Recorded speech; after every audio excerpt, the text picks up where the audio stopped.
27th Psalm. Psalms 27.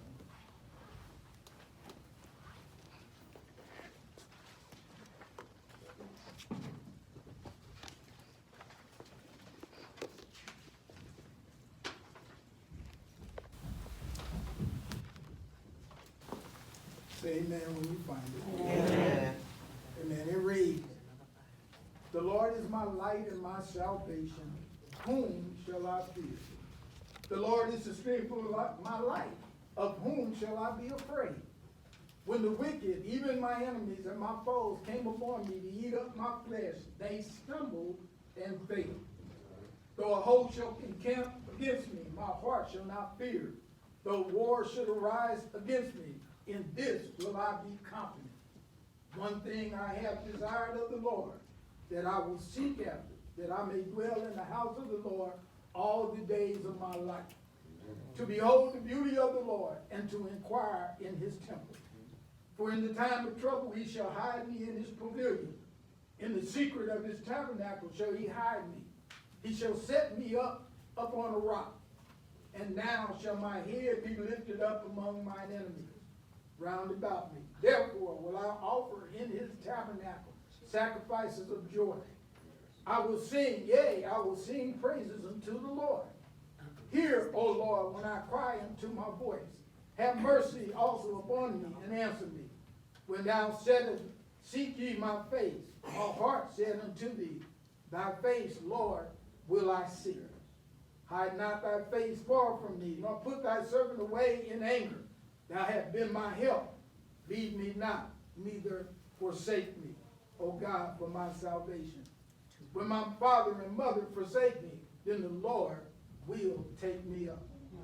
Teach me thy way, O Lord, and lead me in a plain path because of mine enemies. Deliver me not over unto the will of my enemy, for false witnesses are risen up against me, and such as breathe out cruelty. I had fainted unless I believed to see the goodness of the Lord in the land of the living." And this is a verse that I love. Wait on the Lord. Be of good courage, and he shall strengthen thine heart. Yes. Wait, I say, upon the Lord. Amen. Amen. Amen. I want to talk about today from slavery to the White House. All right. From slavery to the White House. Amen. Amen. A couple of years back, for the first time in American history, there was a black family living in the White House. Amen. Amen. Amen. Not only that, but he's been there for 8 years. Amen. They didn't expect him to win the first term. And they were really fighting, hoping that he'd lose the second term. But he won the second term. Amen. Amen. That really threw a lot of people off. Most of us still pinch ourselves today when Barack Obama shows up on our TV set. Amen. I can hear y'all saying now, that's my Amen. president. That's right. And then some of us have lived through several presidents, but the only one we attach mine to is Barack Obama. Amen. Whether you're white or black, we must admit that we never thought it would happen in our lifetime. That's because there is still so much inequity remaining in America, even after the death of Jim Crow and the birth of affirmative action. Don't get it twisted, y'all. They still trying to revive Jim Crow. Amen. Amen. There are some people who have plugged up the electric paddles to Jim Crow, Yes, yes. trying to get a heartbeat again. Yes. Amen. Amen. There are some people who would like to put a match to affirmative action. Yes. And affirmative action helps those who happen not to be white males. Amen. Amen. Amen. African Americans still have the highest unemployment rate. That's African Americans still shoulder the highest rate of foreclosure. Yes.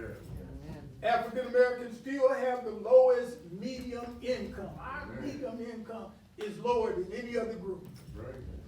And African Americans still have the highest rate of incarceration. Why is it that so many of us, and I want y'all to get that, we only make up a quarter of the population, but in prisons and jails, we make up 90% of the population. There's something wrong with this number. Amen? The truth is that we have come far on this journey from slavery to freedom. Yes. But Lord knows we still got a long way to go. Since this is Black History Month, there's no time like now to pause and reflect on the journey where it all began. Reverend Willis did a good job starting this off this morning and telling us where it has led us and where we still need to go. It's been, and we can argue this, but we know it's been a tough journey. It's been a bloody journey and a challenging journey.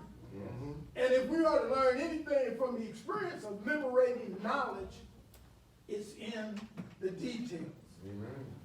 The African American journey began in Jamestown, Virginia in 1619 with the arrival of indentured servants. My wife and I had the opportunity to visit Jamestown, Virginia several years ago. Really, they rebuilt the place just like it was back in the 1600s. It's a really interesting vacation area. If you ever get a chance to go there, you need to go there. From 1619 to 1640, Africans could earn their freedom working as laborers and artisans in the European settlements. But in 1614, and this is a key date, in 1640, Maryland became the first colony to institutionalize slavery. Maryland. Massachusetts followed suit in 1641, making African workers chattel, which meant that they could be bought and sold by their masters. Now, I don't know whose idea that was. Who thought that was a great idea? But somebody thought of it. Amen? From 1646 to 1770, slavery grew in an exponential proportion. Most of the slaves were captured on the west coast of Africa, known as the Sudan. Now, I want y'all to get this, because Reverend Willis didn't include this. He just briefly showed us the west coast, but I want y'all to get why Africans were captured and put into slavery. The area was targeted because the Africans on the west coast were known for their skills in agriculture, farming, and mining. So they brought to the table some stuff that the Europeans couldn't quite master. The Africans of Ghana were also known for smelt iron ore, and the Beninans were famous for their cast iron artwork. If you look in Africa now, you'll see all of this artwork, this beautiful artwork by Africa. Amen? That's the reason why they went to the west coast to capture these people. They wanted their skills. Slaves were captured by white and black hunters, or offered by black African tribes to European hunters as barter for weapons, glass beads, whiskey, and ivory. Sounds like the same thing they offered the Native Americans when they tried to take them over. Amen? And you heard me right. Blacks were selling out blacks. All in the name of capitalism. But you can only call guns, whiskey, ivory, and beads necessary elements for survival. But just like today, we cannot say weed, alcohol, and guns are necessary for our survival. Amen, somebody. Yet, in our culture, in our neighborhoods, we find folks setting up weed houses because they think that's the best way to make a living. Amen? We have people selling guns, buying guns, killing one another. And they call that survival. Tribal leaders saw an opportunity to improve their lifestyle at the expense of their black brothers and sisters. Sound like today, don't it? There was no such thing as skin loyalty among the tribes. Just like there doesn't seem to be much loyalty from one black to another. I said yesterday at my cousin's funeral, I said that I had been talking to her brother, and he said that that we as black men, I want us to get this, we as black men need to make sure that we stay in connection with our families. Hello? Yeah. Let's face reality that if more black men stayed in contact with their families, we would have less of this shooting stuff. If we would tell them where our families came from, if we would tell them what the struggle was, that we don't have a right to be shooting our brothers, our cousins. Yeah. Amen. Amen. Come on, you preaching. Come on. In America, the rising demand for sugar, coffee, cotton, and tobacco created the same mercenary demands for slavery. Other countries also competed for cheaper labor. Countries like Spain, France, the Dutch, and the English. The slave trade was so profitable that by 1672, the Royal African Company, chartered by Charles II of England, superseded other traders and became the richest shipper of human slaves to the mainland of America. Amen. By 1768, get this number out, 53,000 slaves a year were being shipped to the North American continent from England. 23,000 from France, 11,000 from the Dutch, and 8,700 from the Portuguese. It was so many black Africans being enslaved and shipped over, they were known as black gold. Yeah. Amen. Wow. Somebody got rich Amen. on the Amen. back of black labor. Yeah. Amen.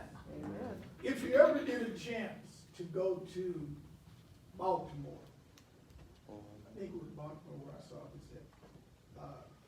You go to Baltimore, they have a slave ship that you can go into, that you can see how the slaves were packing. These ships were not large ships like y'all take cruises on now. These ships were probably no bigger than this room. Amen. And they packed them in there. You couldn't even turn over or roll over. You got packed in there. You were in there for weeks at a time. As a child, I was always confused or baffled about how my elementary school history books portrayed slaves as happy-go-lucky, fun-loving, banjo-playing entertainers who sang wonderful songs as they worked in the field. How can somebody get whipped out in the sun all day long, picking cotton? And listen, I'm from Kansas City. I had never seen a real cotton field. So I went down to Arkansas. Amen. Amen. Even at the age of 8, I could figure out that it had to be a lie. No man could possibly enjoy being a slave. No man or woman could enjoy working from dawn to dusk. Amen. Body bent over in the blazing hot sun with no tools but their fingertips plucking cotton from its prickly hull till their fingers were red with blood, and doing it all without pain. Amen. And to make matters worse, no clothing or food provisions other than what they could grow on their own. Y'all realize that they gave the servants or slaves one piece of clothing a year, usually around Christmas time. They were feeling generous. Amen. And they were expected to wear that all year. Well, that explains why a lot of our parents patched a whole lot of stuff. Right. Yeah. Amen? Amen. Because they weren't used to getting a whole lot of stuff. Amen? Amen. And And even though they were given this one piece of clothing, they also were given a small piece of land that they could grow for their own food, but they had to do that after they grew the master's food. Amen. So they didn't have time to do all that. This thing, that's the reason why our parents, many of them had gardens. Some of y'all don't remember that. Amen. When I was growing up, virtually everybody had a garden. Amen. Because most of them had came up from the south and they had gardens because they didn't just get up and go to the store and buy stuff like that. Amen. And that explains also why so many of our grandparents and great-grandparents did be 80, 90, and 100 years old. And we dropping off at 65. Amen. Amen. Many slaves ran off and lived in the woods or vast wilderness in the undeveloped American countryside. They called themselves maroons because they were stuck in the thick forest, forced to live on fruits and hunted animals for food. That explains why many of our parents ate raccoon and other things. Amen. Possum and stuff like that. Some even married into segments of the Native American population and became known as Black Indians. You ever ask yourself why they didn't enslave Native Americans? Because they tried to. They did. They tried to enslave Native Americans. But Native Americans said, we'd rather die than to become slaves. And that's what happened. They enslaved them and they just literally sit there till they died. So they turned to Africa and said, listen, these are going to fight to stay alive.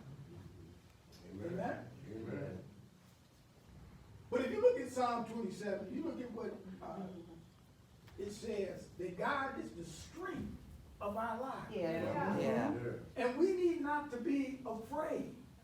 That spiritual strength is the only explanation of how millions of our foreparents, millions of these slaves endured the whip, the noose, and the chain for so many years. That explains why we kept going and kept going and kept going, even though they were beating us, raping our women, and treating us like second-class citizens.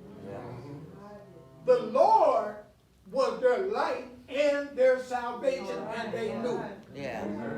They trusted that in due season he would deliver them. They knew God, the real God, not the phony God that the white man was presenting to them, but they knew a God that loved everybody. Yeah. God promised that the enemies of slaves would stumble and fall they did. Beginning in 1800, when slaves in Virginia attempted a revolt, to 1857, when slavery and freedom were hanging in the balance. The rest is history. President Lincoln started America on the long and tedious journey toward equality for every man in America, a journey that we are still on today. Don't get it twisted. Don't think that we are equal today, because we're still treated like second-class citizens. And the bad part about it is we treat each other like second-class citizens. Amen. Come on. The bad part about it is one of us gets one nickel more than somebody else, and we think we're better than them. Amen. Amen. Somebody move out the ghetto and move to the suburb, and all of a sudden, them folks down in the ghetto, they ain't no good. And 3 days before that, you was in the ghetto with them. All right. Come on. But something has changed in the African American community. The affliction that caused us to turn our heads toward God in Psalm 27 has been less painful.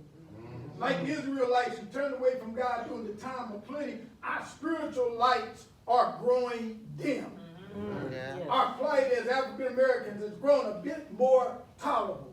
And like the church in Ephesus in Romans 2:4, we have forsaken our first love. Dare we forsake our God who has been so good to us? Those of us who are here today will agree with me that a delivering God deserves our praise. Yes, sir. I don't know about doubt, but God has delivered me a mighty long way. God has brought us through many dangerous toils and snares. He has brought us through the taskmaster's whip and the Jim Crow water hoses. He has brought us through long hours of toil and long days of marching. Some of y'all don't know about that. Some of y'all don't know about the colored only sign on the restaurant and on the market. And maybe that's why you are content with things today, because you have never had to suffer. Yes. He has brought us through no education and poor education, and yet God has not forsaken us. Even when they told us we were too dumb to learn, we were able to learn, and we became doctors and engineers and surgeons and nurses. Amen. With a slow and steady hand, God has liberated the African American by a steady intervention all the way to the White House. Psalm 27 said, I will sing, yea, I will sing praises unto the Lord. Where are the groans of African Americans who should be expressing their adoration to their deliverer? Maybe, just maybe, many have left their first love because they believe that democracy has set them free. Don't be fooled, y'all. Maybe many have left their first love because they have caught that old disease of complacency. Don't be fooled, church. Many have left their first love because they have become convinced that they have outgrown God. Amen. There are some that won't come to church. Why? Because God is not relevant in their life. I got news for you. If God is not relevant, I don't know who is. Amen. Whatever the case may be, a lot of singing, gospel singing, has ceased. Our praise as a people is growing far too quiet. The psalmist said, hear, O Lord, when I cry with my voice. It's true. We want God to hear us when we cry.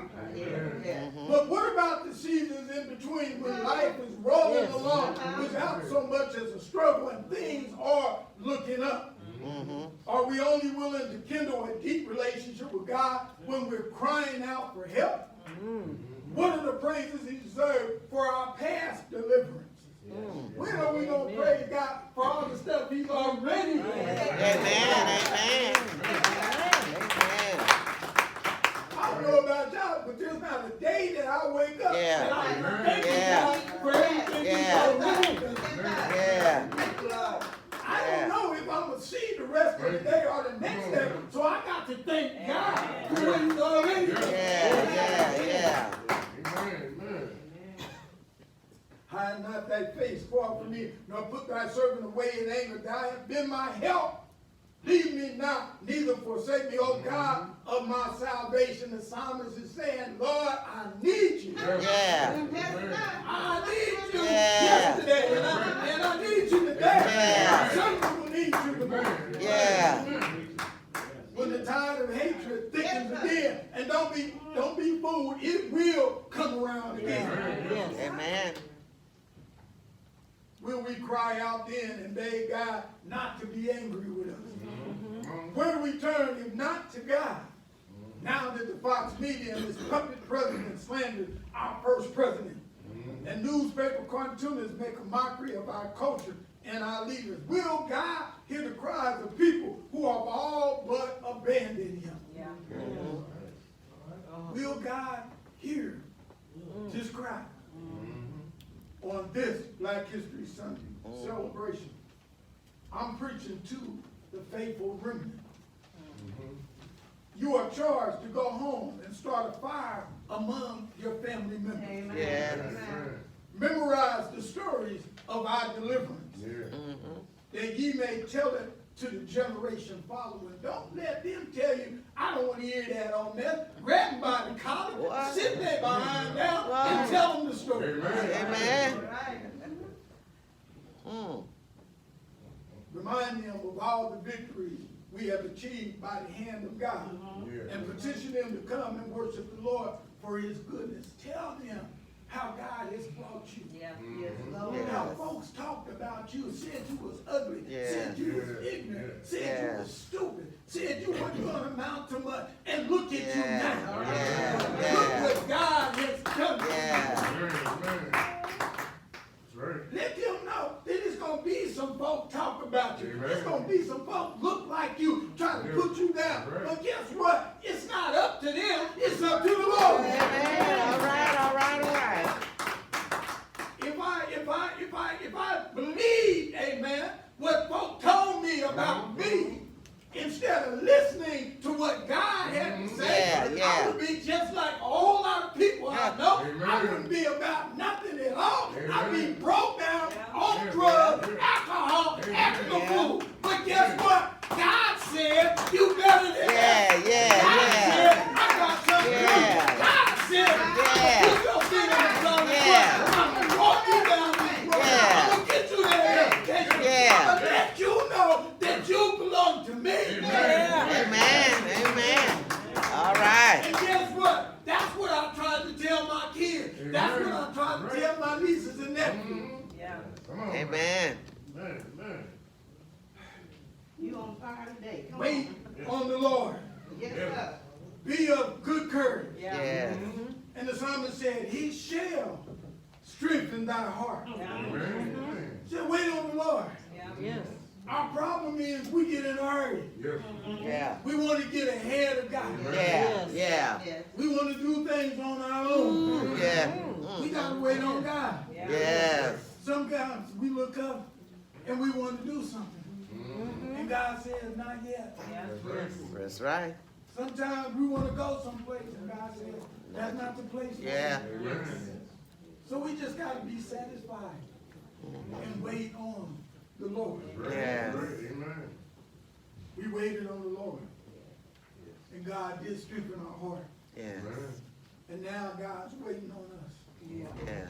He's waiting on us to eat the bread that satisfies our hunger. Yes. Amen. He's waiting on us to drink from the fountain that will never run dry. Mm-hmm. Y'all gonna pray with us. He's Amen. waiting for us to carry the staff of redemption into our city. Yes.